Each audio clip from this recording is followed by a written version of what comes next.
Hello बच्चों, एक बार मेरा परिचय। मेरा नाम धीरज सर और आज जो है वो हम लोग पढ़ने वाले हैं अध्याय 1 के बातचीत का जो है वो ऑब्जेक्टिव क्वेश्चन आंसर। बातचीत अध्याय जो है वो बाल कृष्ण भट्ट जी के द्वारा लिखा गया है और बातचीत अध्याय के अंतर्गत हम लोगों ने बातचीत के गुणों के बारे में जो है वो चर्चा किया था कि आखिर एक सफल बातचीत किस प्रकार से संपन्न हो सकती है दो लोगों के बीच में। जब दो लोगों के बीच में वार्तालाप होती है तो वो किस प्रकार से सफल हो सकती है, और वास्तव में जो बातचीत होती है वो दो लोगों के बीच ही होती है। दो से जब अधिक लोग हो जाते हैं तो फिर वो बातचीत नहीं रह जाती है, फिर वो जो है वो बात चारों तरफ फैल जाती है। तो इन सारे बिंदुओं पर जो है वो हम लोगों ने चर्चा किया था। आर्ट ऑफ कन्वर्सेशन पर चर्चा किया था कि आर्ट ऑफ कन्वर्सेशन क्या होता है। तो जो जो मुख्य बिंदुएं थी उन सभी मुख्य बिंदुओं पर हम लोगों ने चर्चा किया है और उम्मीद करता हूं कि आप लोग इस चैप्टर को, इस अध्याय को बहुत बढ़िया से तैयार भी कर लिए होंगे और आगामी बोर्ड एग्जाम के लिए ऑब्जेक्टिव क्वेश्चंस का जो सीरीज है वो आज से मैं स्टार्ट कर रहा हूं। तो आप सभी विद्यार्थी जो है वो जुड़ने का काम करेंगे और डेली ऑब्जेक्टिव क्वेश्चंस का जो भी फॉर्मेट है वो हम यहाँ पर लेकर के आएंगे, जो भी क्वेश्चंस का संग्रह है वो हम लेकर के आएंगे। तो आज हम जो है वो लेकर के आए हैं बातचीत अध्याय का सभी ऑब्जेक्टिव क्वेश्चन आंसर जो बाल कृष्ण भट्ट जी के द्वारा लिखा गया है। तो स्टार्ट करते हैं ज़्यादा समय न लेते हुए आज के सबसे पहले क्वेश्चन से। और आज का जो सबसे पहला क्वेश्चन है वो सबसे पहला क्वेश्चन है, हम देखेंगे हमारे स्क्रीन पर। तो हमारा सबसे पहला क्वेश्चन है कि बाल कृष्ण भट्ट की रचना निम्नलिखित में से कौन है। बाल कृष्ण भट्ट की रचना जो है वो निम्नलिखित में से कौन है। बातचीत है, जूठन है, रोज है या प्रगति और समाज है। जिनके पास ये पीडीएफ नहीं होगा तो वो ऑनलाइन ही पढ़ने का कोशिश करेंगे, कॉपी पेन लेकर के बैठेंगे। सबसे पहला क्वेश्चन है आपके सामने कि बाल कृष्ण भट्ट की रचना निम्नलिखित में से कौन है, और ये 2023 में जो है वो पूछा गया प्रश्न है कि बाल कृष्ण भट्ट की रचना कौन सी है। तो बाल कृष्ण भट्ट की रचना ये हम लोगों ने जाना ही है, लिखा ही हुआ है कि बातचीत अध्याय पढ़ रहे हैं और जो लेखक हैं वो कौन है, बाल कृष्ण भट्ट है। तो यहाँ पर अगर हम देखें तो बाल कृष्ण भट्ट की रचना निम्नलिखित में से कौन है, तो स्पष्ट जवाब है कि बातचीत अध्याय जो है वो बाल कृष्ण भट्ट जी की रचना है। अगर दूसरे क्वेश्चंस की बात करें बच्चों तो दूसरा क्वेश्चन आपके जो है वो स्क्रीन पर है कि बातचीत के जरिए भाप बन करके क्या बाहर निकल जाता है। तो बातचीत के जरिए बच्चों जो भाप बन करके बाहर निकलता है ना वो मन का मवाद होता है, धुआं होता है। मन में जो मैल बैठ जाता है ना किसी व्यक्ति के प्रति, जैसे ही उस व्यक्ति से बातचीत किया जाता है तो मवाद या धुआं जो है वो क्या हो जाता है, बाहर निकल जाता है। इसके बाद हम लोग रैपिड फायर में चल रहे हैं, समझते चलेंगे कि क्या जो है वो आंसर्स हैं, क्या एक्सप्लेनेशंस हैं। तो आप लोग जो है वो खूब बढ़िया से इसको नोट भी करते चलिएगा। उम्मीद कर रहे हैं कि स्क्रीन तो स्पष्ट रूप से दिखाई दे रहा होगा, है ना। तो अगला जो क्वेश्चन है बच्चों वो अगला क्वेश्चन है आपके सामने कि बाल कृष्ण भट्ट की माता का नाम क्या था। तो जब हम लोग अध्याय पढ़ रहे थे तो मैंने बताया था कि बाल कृष्ण भट्ट की माता जी का जो नाम है वो पार्वती देवी था। तो इनकी माता का नाम क्या आ गया, पार्वती देवी। बाल कृष्ण भट्ट जी की माता का नाम क्या आ गया, पार्वती देवी। क्लियर है बच्चों। अब आगे देखेंगे अगला क्वेश्चन। तो अगला क्वेश्चन है कि निबंध लेखन की दृष्टि से भारतेंदु युग कैसा था। निबंध लेखन की दृष्टि से जब निबंध लिखा जा रहा था हिंदी साहित्य में, तो हिंदी साहित्य में जब निबंध लिखा जा रहा था तो उस समय भारतेंदु युग कैसा था। तो भारतेंदु युग जो था वो उर्वर था अर्थात कि लेखन की दृष्टि से अगर देखा जाए तो भारतेंदु युग जो था वो उर्वर था। उर्वर का मतलब हुआ कि जो भारतेंदु युग था वो धीरे धीरे जो है वो अब आगे बढ़ रहा था। भारतेंदु युग में जो निबंध लेखन है, निबंध लेखन के दृष्टिकोण से भारतेंदु युग धीरे धीरे उर्वर हो रहा था, अर्थात धीरे धीरे आगे बढ़ रहा था, अर्थात अपनी जो है वो संपूर्णता को प्राप्त कर रहा था। नेक्स्ट जो है वो हम क्वेश्चन देखेंगे बच्चों, अगला क्वेश्चन 5 नंबर। तो अगला क्वेश्चन जो है वो 5 नंबर है और अगला क्वेश्चन हम देखेंगे। तो अगले क्वेश्चन का जो फॉर्मेट है वो है कि बातचीत निबंध के अनुसार, बातचीत निबंध के अनुसार जो है अगर हम देखें कि जो कुछ भी मवाद या धुआं जमा रहता है वो क्या हो जाता है, भाप बन करके निकल पड़ता है। कैसे, तो जैसे ही बातचीत निबंध जब हम पढ़ते हैं तो पता चलता है कि जिन दो लोगों के बीच में जो विवाद है, जो मन में मवाद भरा हुआ है, मन में विष भरा हुआ है, जैसे ही दो लोग बातचीत करते हैं तो वो भाप बन करके उड़ जाता है। इसका मूल कारण क्या है, इसका मूल कारण ये है कि बातचीत जैसे ही की जाती है तो मन का सारा मवाद, मन का सारा मैल जो है वह दूर हो जाता है। इसीलिए जब कभी भी दो व्यक्तियों के बीच में विवाद होता है तो एक चीज़ ध्यान दीजिएगा, जब दो व्यक्तियों के बीच में विवाद होता है तो वो विवाद सिद्धांतों का होता है, वो विवाद मूल्यों का होता है, आदर्शों का होता है, नीतियों का होता है। और वो व्यक्ति जो बिना नीति, बिना मूल्य, बिना आदर्श, बिना सिद्धांत और बिना आत्मसम्मान के किसी से युद्ध मोल लेता है तो वो फिर व्यक्ति नहीं है। तो इसीलिए जब कभी भी अगर किसी से भी मतभेद होता है, मनभेद होता है, तो वो होता है नीति के आधार पर, आदर्श के आधार पर, सिद्धांत के आधार पर, मूल्य के आधार पर। तो इसीलिए जब कभी भी अगर इनको कोई आहत पहुंचाए, तो अगर आपको उस व्यक्ति से संबंध सुधारना है तो केवल और केवल उसी से बातचीत करें। जब आप उससे बातचीत कीजिएगा तभी जो है वो मन का मैल दूर होगा, मन के सारे मैल, सारे मवाद भाप बन करके उड़ जाएंगे और तब संबंध जो है वो प्रगाढ़ और मजबूत हो जाएगा।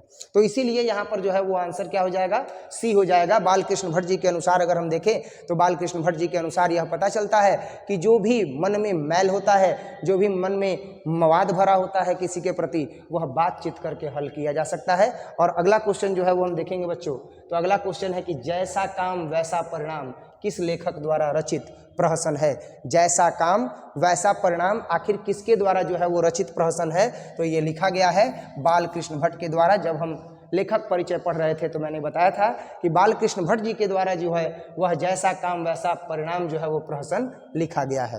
तो ये 6 नंबर क्वेश्चन हम लोग देख रहे थे और एग्जाम्स में भी आए हुए क्वेश्चंस हम लोग देख रहे हैं। एक ऐसा कंप्लीट जो है ना वो हम लोग एक ऐसा जो है वो फॉर्मेट लेकर के चलेंगे कि आगामी परीक्षा में पूछे गए या पूछे जाने वाले प्रश्नों का संग्रह हो, साथ ही साथ पिछले परीक्षा में पूछे गए प्रश्नों का संग्रह हो और भी कुछ महत्वपूर्ण प्रश्नों का संग्रह लेकर के चल रहे हैं। तो उम्मीद करते हैं कि आपको ये बड़े ही अच्छे से समझ में आ रहा होगा। नेक्स्ट क्वेश्चन नंबर 7 देखेंगे। तो क्वेश्चन नंबर 7 है बच्चों कि क्वेश्चन नंबर 7 है कि बालकृष्ण भट्ट के पिता का क्या नाम था। तो बालकृष्ण भट्ट के पिता का जो नाम था वह बेनी प्रसाद भट्ट था। ये भी मैंने लेखक परिचय में ही बताया था कि बालकृष्ण भट्ट के पिता का नाम बेनी प्रसाद भट्ट था। अगला क्वेश्चन देखेंगे बच्चों और अगला क्वेश्चन जो है वो है कि दमयंती स्वयंवर किस लेखक की रचना है। क्वेश्चन क्या है, दमयंती स्वयंवर किस लेखक की रचना है। तो दमयंती स्वयंवर जो है वो बालकृष्ण भट्ट की ही रचना है। ये भी हम लोगों ने लेखक परिचय में ही पढ़ा था। लेखक परिचय में हमने यह जाना था कि बालकृष्ण भट्ट के जो पिताजी हैं उनका नाम बेनी प्रसाद भट्ट है। साथ ही साथ हमने यह देखा था बालकृष्ण भट्ट के लेखक परिचय में कि जैसा काम वैसा परिणाम जो प्रहसन है वह बालकृष्ण भट्ट जी के द्वारा रचित है। साथ ही साथ हमने यह भी देखा था कि दमयंती स्वयंवर जो है वह बालकृष्ण भट्ट की रचना है। अगला प्रश्न देखेंगे बच्चों और अगला प्रश्न है कि बालकृष्ण भट्ट की रचना बातचीत आखिर क्या है। बातचीत जो है वो क्या है, निबंध है, एकांकी है, क्या है। तो अगर हम देखें तो बालकृष्ण भट्ट जो है वो न तो कोई कहानी है, क्योंकि इसमें कहानी है नहीं, कोई पात्र है नहीं, न ही कोई यात्रा संस्मरण है। यात्रा संस्मरण होने का मतलब कि इसमें यात्रा के बारे में न तो कोई विवरण मिलता है, ना ही यह कोई एकांकी है, बल्कि यह क्या है, यह ललित निबंध है। यह एक प्रकार का निबंध है जिसमें बातचीत के तौर तरीकों के बारे में बताया गया है कि आखिर किस प्रकार से एक बेहतरीन बातचीत को स्थापित किया जा सकता है। नेक्स्ट इसके बाद जो है वो हम देखेंगे क्वेश्चन नंबर 10 और क्वेश्चन नंबर 10 है बच्चों कि बालकृष्ण भट्ट किस युग के जो है वह निबंधकार हैं। तो बालकृष्ण भट्ट जो है वह किस युग के निबंधकार हैं। तो बालकृष्ण भट्ट जो है वह भारतेंदु युग के निबंधकार हैं। भारतेंदु युग जब हम ये पढ़ रहे थे अध्याय तो मैंने बताया था कि भारतेंदु युग में जो है वह बालकृष्ण भट्ट ने जो है वह निबंध लिखना जो है वह स्टार्ट कर दिया था और अपने प्रख्याति को प्राप्त कर लिए थे। अर्थात बालकृष्ण भट्ट जो है वो भारतेंदु युग में जो है वह निबंध लेखन की क्रिया को संपादित कर रहे थे। इसीलिए बालकृष्ण भट्ट किस युग के जो है वो निबंधकार हैं, तो भारतेंदु युग के निबंधकार हैं। अब बात करते हैं कुछ युगों के बारे में कि आखिर ये भारतेंदु युग क्या है ना, द्विवेदी युग क्या है, स्वातंत्र्योत्तर युग क्या है, प्रसाद युग क्या है। तो यहाँ पर हम देख रहे हैं द्विवेदी युग, यहाँ देख रहे हैं भारतेंदु युग। तो ये लेखक हैं, ये महानतम लेखक है। और जब भारतेंदु का जब युग चल रहा था, भारतेंदु जब अपने प्रख्याति को प्राप्त कर लिए थे, हिंदी साहित्य में प्रसिद्धि को प्राप्त कर लिए थे, तो वो युग जो है वो भारतेंदु युग कहलाया। इसके बाद जो है वो द्विवेदी युग जो है वो द्विवेदी युग इसलिए कहलाया क्योंकि इस समय जो है वो द्विवेदी ये टाइटल है और इस टाइटल के जो लेखक हैं वो उस समय बहुत ज़्यादा प्रसिद्धि को प्राप्त कर लिए थे। तो इस वजह से जो है वो हजारी प्रसाद द्विवेदी कहा जाता है। तो हजारी प्रसाद द्विवेदी जो है वो द्विवेदी युग से आ गया कि द्विवेदी, हजारी प्रसाद द्विवेदी का मतलब कि हजारी प्रसाद द्विवेदी जो है वह हिंदी साहित्य में अपनी उत्कृष्टता को प्राप्त कर लिए थे।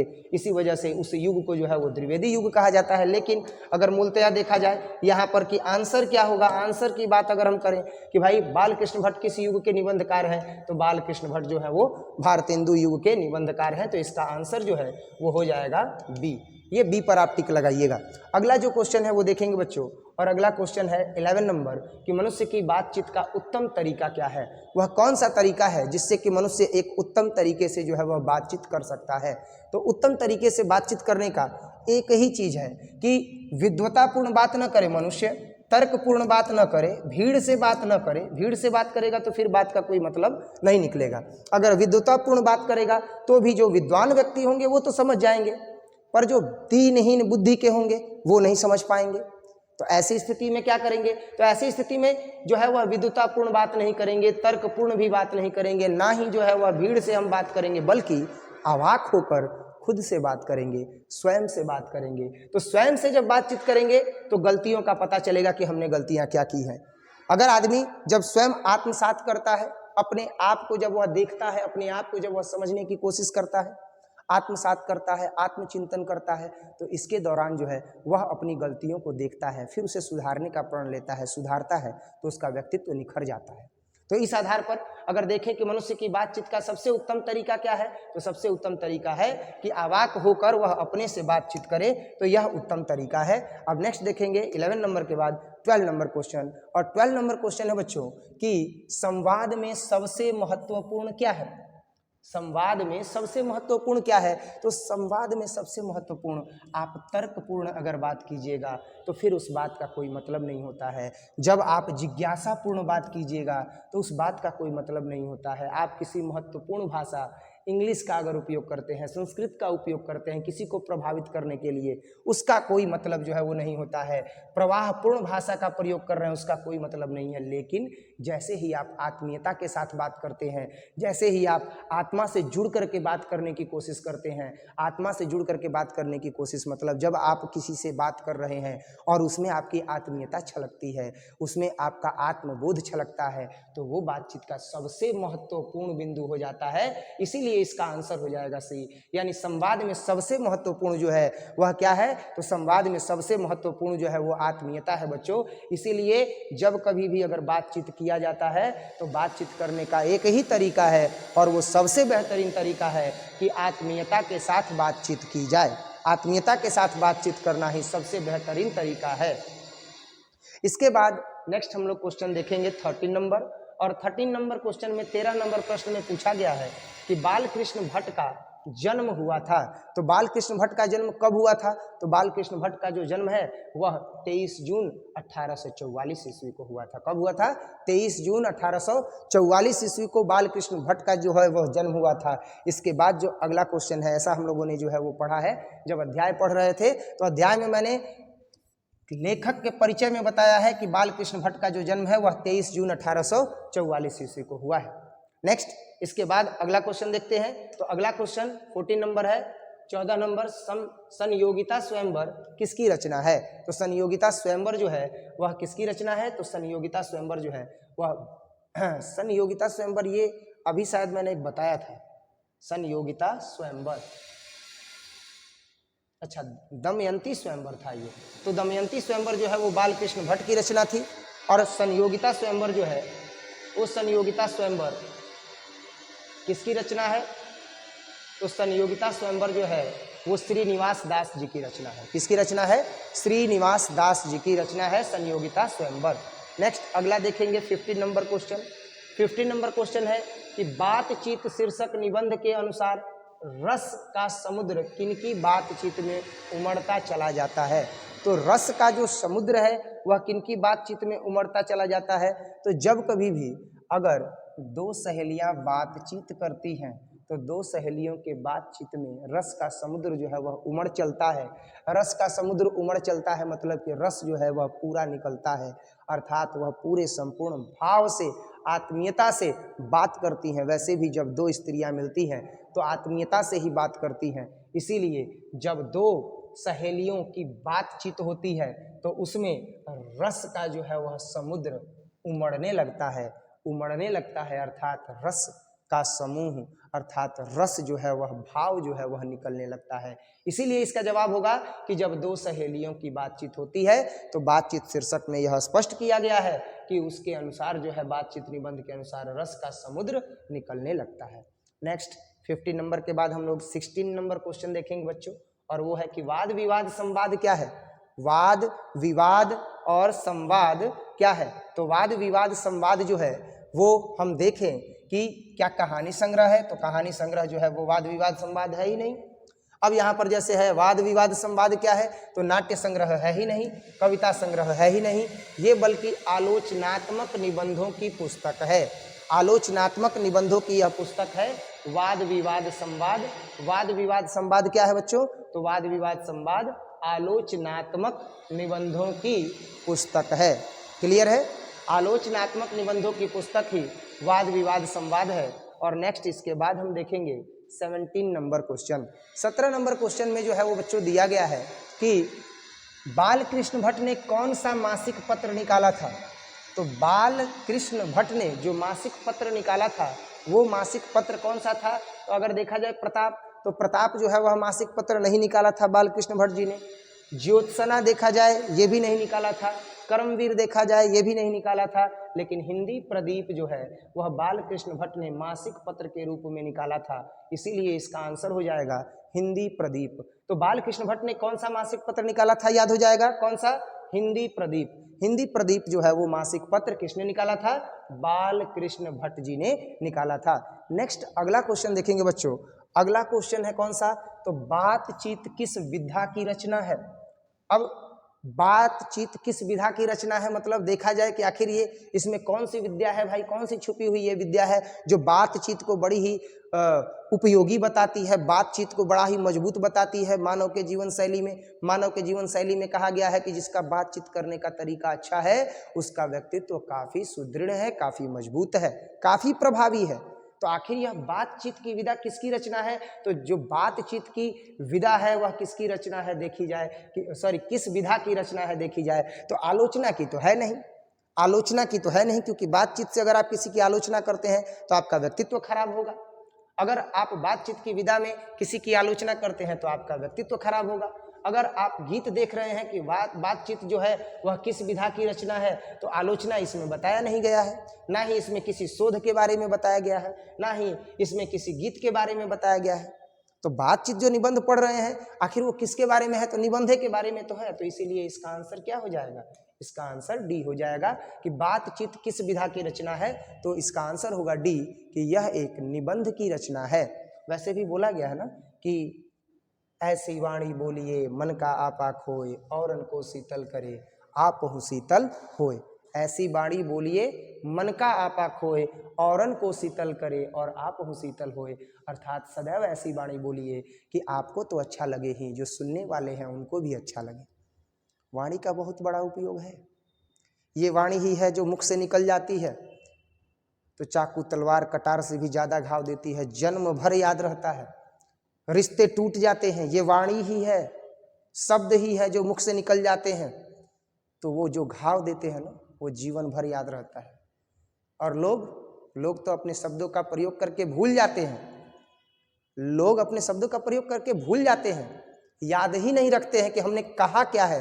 हाँ, फिर आरोप प्रत्यारोप लगाते हैं उनके शब्दों से। जब आप चोटिल हो जाते हैं और जब आप उन व्यक्तियों से दूरी बना लेते हैं कि बिना सोचे समझे उस व्यक्ति ने मुझ पर क्या आरोप लगाया, क्या प्रत्यारोप लगाया, और आप जब अलग हो जाते हैं तो ऐसी स्थिति में वे ही लोग, समाज के वे लोग आपको गलत कहते हैं कि मैंने तो कुछ किया ही नहीं, वो घमंडी है, वो हम लोगों से दूर हो गया है, वो घमंडी है। किसी भी व्यक्ति के व्यवहार में, आचरण में बदलाव तब आता है जब चोट लगती है।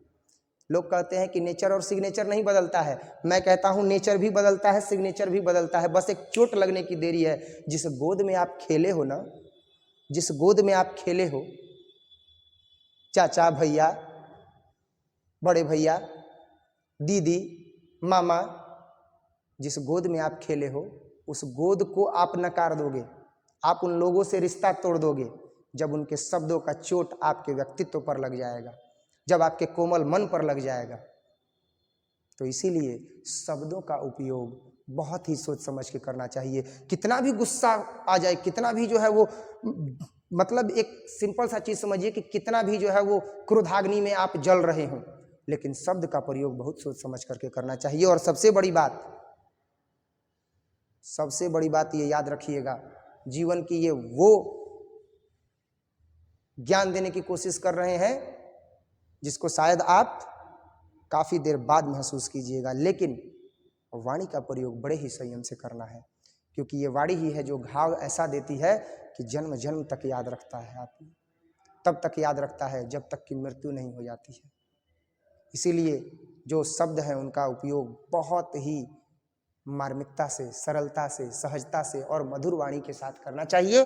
तो 19 नंबर क्वेश्चन में जो है वो दिया गया है कि रॉबिन्स क्रूसो ने 16 वर्ष के उपरांत किसके मुख से एक बात सुनी थी। तो रॉबिन्स क्रूसो ने जो है वह किसके उपरांत मुख से बात सुनी थी, तो फ्राइडे के मुख से बात सुनी थी। फ्राइडे के मुख से उन्होंने बात सुनी थी रॉबिन्स क्रूसो ने फ्राइडे के मुख से एक बात सुनी थी 16 वर्ष के उपरांत। ऐसा जब हम अध्याय पढ़ रहे थे तो मैंने बताया था कि रॉबिन्स क्रूसो ने जो है वो लगभग 16 वर्षों बाद किसी इंसान के मुख से एक बात सुनी थी, और उस इंसान का नाम क्या था, तो फ्राइडे था। नेक्स्ट अगला देख रहे हैं कि बातचीत शीर्षक निबंध के निबंधकार कौन है। तो बातचीत शीर्षक निबंध के निबंधकार तो बालकृष्ण भट्ट जी है ना जी। कई बार जो है वो प्रश्न पूछ रहा है, तो आप तो इसको बखूबी बहुत ही अच्छे तरीके से याद कर लिए होंगे कि बातचीत शीर्षक के निबंधकार जो है वह बालकृष्ण भट्ट है। साथ ही साथ नेक्स्ट अगर अगला क्वेश्चन देखें तो अगला क्वेश्चन है कि बातचीत के माध्यम से बालकृष्ण भट्ट क्या बतलाना चाहते हैं। तो बालकृष्ण भट्ट जी बातचीत के अध्याय के माध्यम से वह बातचीत की शैली को बतलाना चाहते हैं। और इस अध्याय में हमने यह पढ़ा था कि बातचीत की शैली अच्छी तब मानी जाती है जब जिससे भी मनमुटाव हो, जब जिससे भी आपका मनभेद हो, तो आप डायरेक्ट उस व्यक्ति से बात कीजिए, न कि अन्य किसी तीसरे व्यक्ति से बात कीजिए। जब दो व्यक्ति आपस में बैठ करके शांति से बात करते हैं तो मन की सारी गांठें खुल जाती हैं। मन में जो दुविधाएं होती हैं, मन में जो आशंकाएं होती हैं, मन में जो मैल और मवाद भरा रहता है, समीप बैठ करके बात करने से दो व्यक्तियों के वो सब खुल जाता है, सब दूर हो जाता है। लेकिन एक चीज याद रखिएगा कि बात तभी हो जब प्रयास दोनों तरफ से हो। बात तब ही हो जब प्रयास दोनों तरफ से हो। अपना आत्मसम्मान गिरा करके कभी बात नहीं करना चाहिए, ये मैं आपको बता रहा हूँ। बातचीत तभी होनी चाहिए जब प्रयास और पहल दोनों ओर से हो। क्यों आप जाइएगा बात करने के लिए, एक बात बताइए ना, आप क्यों जाइएगा बात करने के लिए? आप नहीं जा सकते हैं बात करने के लिए। आप अपने आत्मसम्मान को गिरा करके आप किसी से बात करने नहीं जा सकते हैं। आप मूल्य नीति आदर्श को गिरा करके और किसी से बात करने नहीं जा सकते हैं। पहल और प्रयास दोनों तरफ से होनी चाहिए, द्विपक्षीय होनी चाहिए, तब बातचीत जो है वह होनी चाहिए। ये नहीं कि प्रयास आप करें, प्रयास दोनों तरफ से होनी चाहिए। लेकिन बातचीत के माध्यम से बालकृष्ण भट्ट क्या बतलाना चाहते हैं, तो बातचीत के माध्यम से बालकृष्ण भट्ट जी यह बतलाना चाहते हैं कि आखिर बातचीत की शैली कैसी होनी चाहिए। तो बातचीत की शैली जो है वह प्रगाढ़ होनी चाहिए, हृदय से होनी चाहिए, उसमें कोई बनावट नहीं होनी चाहिए। जब दो लोग आपस में बैठ करके बात करें तो उनके मन का सारा मैल निकल जाना चाहिए, उनके मन का सारा मवाद जो है वह निकल जाना चाहिए। फिर कोई भी बात उनके मन में नहीं रहनी चाहिए। दो लोग आपस में बैठ करके सहृदय पूर्वक दिल की सारी बातों को कह दें, मन में भरे सारे मवादों को दूर कर दें। तो ऐसी स्थिति में बात करने से सारा मन का मैल, सारा जो मवाद है वह धुआं बन करके उड़ जाता है। और जब धुआं बन करके उड़ जाता है तो फिर से प्रेम संबंध प्रगाढ़ हो जाता है, फिर से स्वजनों के साथ मिल करके रहने का मजा ही कुछ और आता है। अगला प्रश्न देखेंगे बच्चों, 22 नंबर प्रश्न है। और जो ये 22 नंबर प्रश्न है, इस 22 नंबर प्रश्न में जो है ये बताया गया है कि भट्ट जी को अंग्रेजनी साहित्य के एडिशन और स्टील की श्रेणी में रखा है। भट्ट जी को किसने जो है वह अंग्रेजी साहित्य के एडिशन और स्टील की श्रेणी में रखा है। अर्थात जो बालकृष्ण भट्ट जी हैं वो बालकृष्ण भट्ट जी किसको जो है वो रखते हैं, किसमें, तो एडिशन और स्टील की श्रेणी में। एडिशन और स्टील की श्रेणी में जो भट्ट जी हैं, बालकृष्ण भट्ट जी हैं, वो आखिर किसको रखते हैं। तो इसका जवाब है बच्चों कि रामचंद्र शुक्ल जी को जो है वो बालकृष्ण भट्ट जी किस में रखते हैं, तो अंग्रेजी साहित्य के एडिशन और स्टील की श्रेणी में रखते हैं। किस में रखते हैं, एडिशन और स्टील की श्रेणी में रखते हैं। नेक्स्ट अगला जो क्वेश्चन है बच्चों, वो अगला क्वेश्चन है कि बालकृष्ण भट्ट का निवास स्थान कौन सा है। बाल कृष्ण भट्ट का निवास स्थान कौन सा है, इसके बारे में चर्चा किए थे।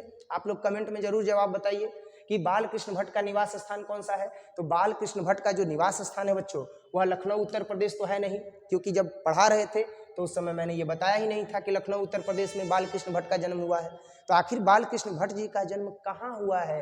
तो बाल कृष्ण भट्ट जी का जन्म जो है वह इलाहाबाद उत्तर प्रदेश में हुआ है। इलाहाबाद की भूमि उत्तर प्रदेश की भूमि है और यहाँ पर बाल कृष्ण भट्ट जी ने जो है वह क्या किया है, तो यहाँ पर जो है वो बाल कृष्ण भट्ट जी ने जो है वो अपना निवास स्थान बताया है इस पाठ के अंतर्गत। अगला जो है वो प्रश्न देखेंगे 24 नंबर प्रश्न, और 24 नंबर प्रश्न है बच्चों कि बाल कृष्ण भट्ट ने किस पत्रिका का संपादन किया था। तो बाल कृष्ण भट्ट ने किस पत्रिका का संपादन किया था, इसका जवाब क्या होगा? तो बाल कृष्ण भट्ट ने जो है, अभी मैंने ये बताया था, ये दोहरा करके क्वेश्चन आया हुआ है कि बाल कृष्ण भट्ट ने जो है वह हिंदी प्रदीप मासिक पत्रिका थी, इसका जो है वो संपादन किया है। हिंदी प्रदीप का जो है वो संपादन किया है। तो यही चीज़ यहाँ पर आंसर हो जाएगा कि हिंदी प्रदीप जो है वह बाल कृष्ण भट्ट ने जो है वो पत्रिका के रूप में संपादित की थी। कभी कभी प्रश्न पूछता है कि मासिक पत्रिका का संपादन कौन सा किया था बाल कृष्ण भट्ट जी ने, तो कभी कभी प्रश्न पूछता है कि किस पत्रिका का संपादन किया था, तो जवाब हो जाएगा हिंदी प्रदीप। अगला प्रश्न देखते हैं बच्चों 25 नंबर 25 नंबर, और 25 नंबर प्रश्न है कि बाल कृष्ण भट्ट ने हिंदी प्रदीप नामक मासिक पत्रिका निकालना कब प्रारंभ किया था। बिहार बोर्ड है, बहुत घुमा के प्रश्न पूछेगा। जरूरी नहीं है कि ये पूछे कि बाल कृष्ण भट्ट ने किस पत्रिका को निकालना प्रारंभ किया था, जरूरी नहीं है कि ये पूछे कि बाल कृष्ण भट्ट ने किस मासिक पत्रिका को निकालना प्रारंभ किया था। ये भी पूछ देगा प्रश्न कि बाल कृष्ण भट्ट ने हिंदी प्रदीप नामक मासिक पत्रिका नाम दे दिया और बता दिया कि मासिक पत्रिका है, और पूछेगा बिहार बोर्ड कि इसे निकालना कब प्रारंभ किया था, तो 1877 ईस्वी में। 1877 ईस्वी में इस मासिक पत्रिका को निकालने का काम जो है वह बाल कृष्ण भट्ट ने जो है वह प्रारंभ कर दिया था। अगला प्रश्न देखेंगे बच्चों, अगला प्रश्न जो है वो 26 नंबर है कि बाल कृष्ण भट्ट के पिता पेशे से क्या थे। तो बाल कृष्ण भट्ट के जो पिता थे वह पेशे से व्यापारी थे, वह व्यापार किया करते थे, इसी वजह से वो पेशे से व्यापारी थे। अगर पढ़ाते तो अध्यापक होते, खेती करते तो किसान होते, लेकिन बाल कृष्ण भट्ट के पिता जो है वह पेशे से एक व्यापारी थे। अगला प्रश्न देखेंगे, और अगला प्रश्न है 27 नंबर, और 27 नंबर क्वेश्चन है, 27 नंबर प्रश्न है आपके सामने कि कौन सा उपन्यास बाल कृष्ण भट्ट द्वारा रचित है। तो कौन सा ऐसा उपन्यास है जो बाल कृष्ण भट्ट जी के द्वारा रचित है। तो मैंने बताया था जब पढ़ा रहा था मैं इस अध्याय को, तो मैंने बताया था कि 100 अजान एक सुजान, 100 अजान एक सुजान जो ये उपन्यास है, यह उपन्यास किसके द्वारा लिखा गया है, तो बाल कृष्ण भट्ट के द्वारा लिखा गया है। उम्मीद करते हैं आपको अब तक जितने भी ये क्वेश्चन आंसर बताए गए ये आपको बखूबी समझ में आ रहे होंगे, आएंगे भी क्यों नहीं। आप इतने मन लगा करके पढ़ जो रहे हैं, आप अब तक कंटिन्यूली जो है वो वीडियो देख रहे हैं, तो आपको डेफिनेटली समझ में आएगा। ये सारी बातें, ये सारे तथ्य मैंने जब अध्याय पढ़ा रहा था तब मैंने ये सारी चीज़ें बताई थी। तो आप इसे बहुत ही शालीनता से, बहुत ही धैर्य से, वीडियो जल्दी ख़त्म ना हो रहा हो तो स्किप नहीं करना है, आराम से पढ़ना है। एक एक शब्द महत्वपूर्ण है और एक एक शब्द का बहुत ही बड़ा योगदान होगा आपके भविष्य के निर्माण करने में।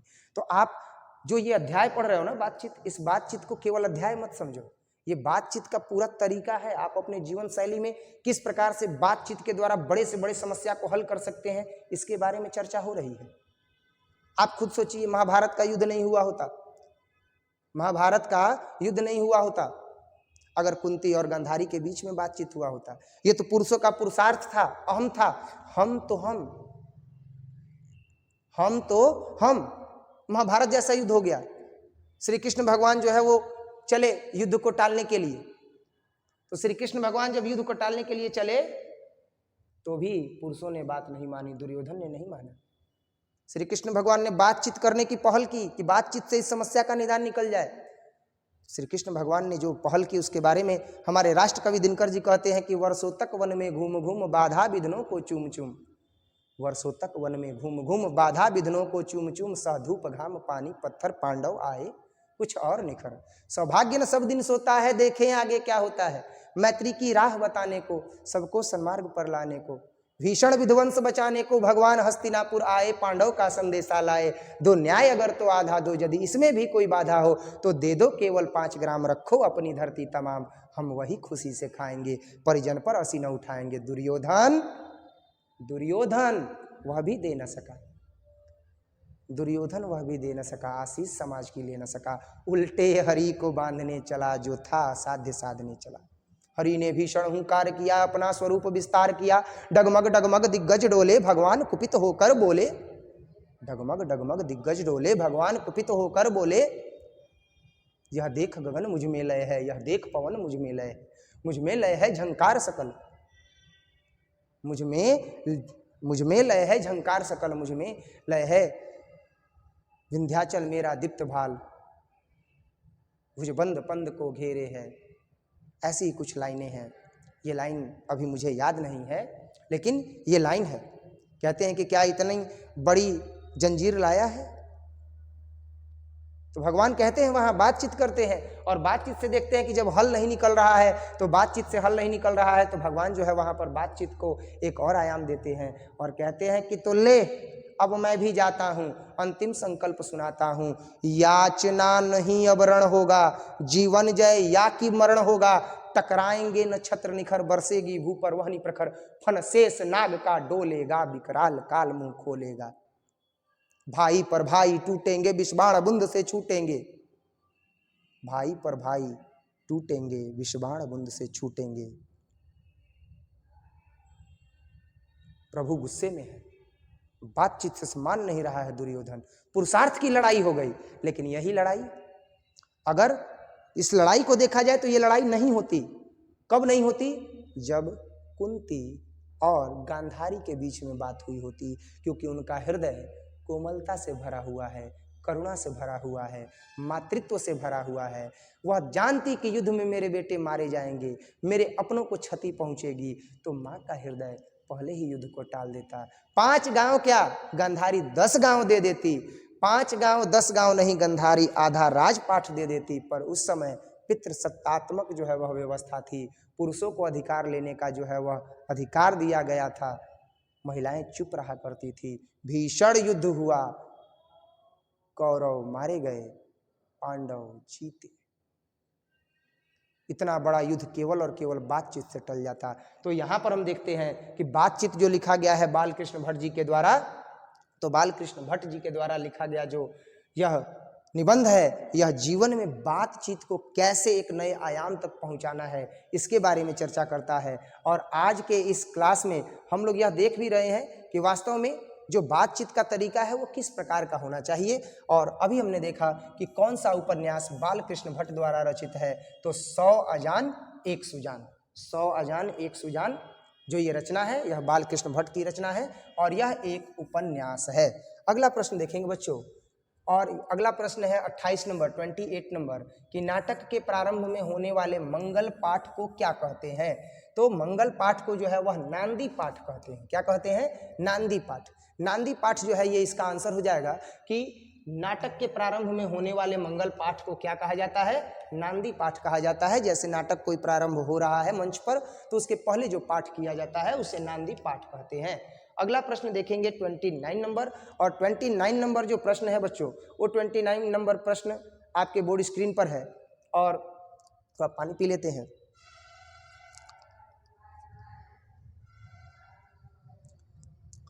तो अगला जो प्रश्न है वो अगला प्रश्न ये है बच्चों कि रॉबिन क्रूसो को कब तक मनुष्य का मुख देखने को नहीं मिला? रॉबिन क्रूसो को कब तक मनुष्य का मुंह देखने को नहीं मिला? तो इसका जवाब है 16 वर्ष तक। 16 वर्ष तक जो रॉबिन्स क्रूसो थे उनको मनुष्य का मुख देखने को नहीं मिला था। मनुष्य का मुख वह देख ही नहीं पाए थे 16 वर्षों तक। क्यों नहीं देख पाए थे? क्योंकि वह जंगल में रहा करते थे। बोलने से ही मनुष्य के रूप का साक्षात्कार होता है, यह किसने कहा है? बोलने से ही मनुष्य के रूप का साक्षात्कार होता है। ध्यान से सुनिएगा। अगर कोई व्यक्ति चुपचाप मौन धारण किए हुए है तो आप नहीं बता सकते हैं कि उसके गुण क्या है, उसके दोष क्या है।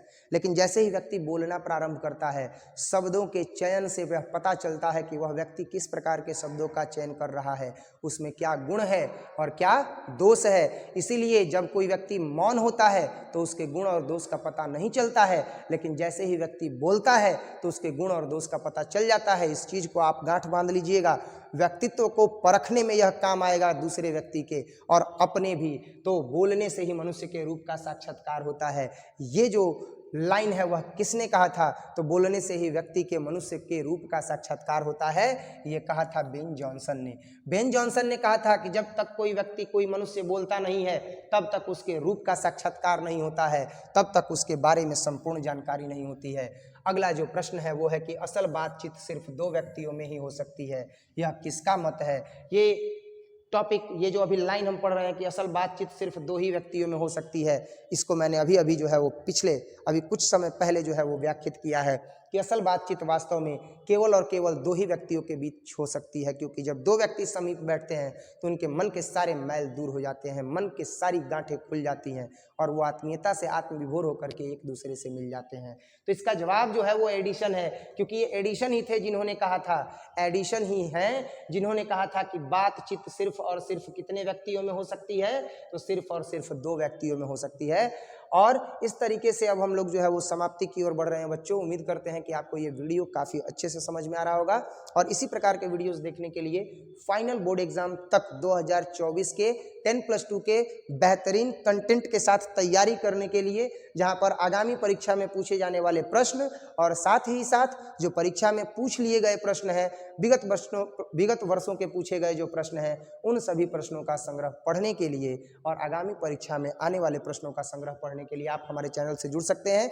उम्मीद करते हैं कि आपको हम इसी तरह का कंटेंट उपलब्ध कराते रहेंगे, निरंतर उपलब्ध कराते रहेंगे। अगला प्रश्न देखेंगे। अगला प्रश्न है 32 नंबर, और 32 नंबर प्रश्न है बच्चों कि एडिसन के अनुसार असल बातचीत कितने लोगों के बीच में हो सकती है? तो एडिसन के अनुसार अभी मैंने देखा, अभी पिछला जो है वो हम लोगों ने क्वेश्चन पढ़ा कि असल बातचीत सिर्फ दो व्यक्तियों में हो सकती है। किसने कहा? तो एडिसन ने कहा था ये बात। तो अभी तो वही क्वेश्चन घुमा करके पूछ दिया ना। क्या पूछ दिया कि एडिसन के अनुसार असल बातचीत कितने लोगों के बीच हो सकती है? तो दो लोगों के बीच हो सकती है। यही इसका आंसर हो जाएगा बच्चा। क्या हो जाएगा? कितने लोगों के बीच हो सकती है? दो लोगों के बीच हो सकती है असल बातचीत। नेक्स्ट जो है वो हम लोग 33 नंबर क्वेश्चन देखेंगे, 33 नंबर क्वेश्चन देखेंगे। और 33 नंबर जो क्वेश्चन है वो है कि बातचीत से मन किस प्रकार का हो जाता है? तो जब कभी भी आप बातचीत करते हो, जब कभी भी आप बातचीत करते हो किसी से जिससे आपका मतभेद है, जब आप बातचीत करते हो तो क्रोधाग्नि नहीं बढ़ती है, बल्कि बातचीत करने के बाद मन हल्का हो जाता है, मन स्वच्छ हो जाता है उस व्यक्ति के प्रति। और जब तक बात नहीं करते हो तो कोई तीसरा आकर के कुछ बोला, कोई दूसरा आकर के कुछ बोला, मन में विकार उत्पन्न होता रहता है। ऐसी स्थिति में जब आप उस व्यक्ति से बात कर लेते हो जिससे आपका मनभेद है, जिससे आपका मतभेद है, तो ऐसी दशा में आपका जो मन होता है वह क्या हो जाता है? हल्का हो जाता है और स्वच्छ हो जाता है। इसीलिए जब कभी भी किसी से प्रॉब्लम हो, किसी से समस्या हो, डायरेक्ट उससे बात कीजिए, अन्य किसी की बात मत सुनिए। ये काम हम भी करते हैं, जिससे समस्या होती है डायरेक्ट उससे बात करते हैं। उसके बाद भी अगर वो व्यक्ति नहीं समझता है तो उसका त्याग कर देना चाहिए। क्लियर है? आगे बढ़ते हैं और अगला प्रश्न देखेंगे। अगला प्रश्न है 34 नंबर, और 34 नंबर प्रश्न है कि किसके न होने से सृष्टि गूंगी प्रतीत होती है? तो ये आपको भी पता है कि समग्र सृष्टि में वाहन चल रहे हैं, आवाज़ उससे हो रही है। समग्र सृष्टि में लोग बोल रहे हैं, आवाज़ उससे हो रही है।